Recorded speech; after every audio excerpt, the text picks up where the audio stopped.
2025 година е твоја шанса да ја заакнеш финансиската стабилност и да ги оставиш несигурностите за себе. Најстрекни периоди, јуни и декември, носат позитивни промени во финансискиот план. Може да добиеш покачување на плата или прилив од неочекувани извори, како семена поддршка или наследство. Совети се да се фокусираш на штедење. Направи посебен фонд за идни проекти и биди предпазлив со партнерствата.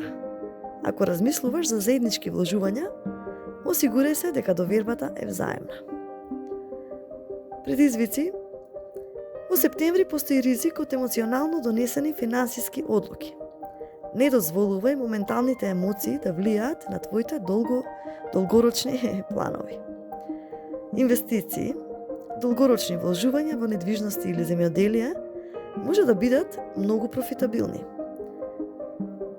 И мотивација за оваа година е да не заборавиш твојата способност и сигурност ќе дојдат од мудро планирање и трпение.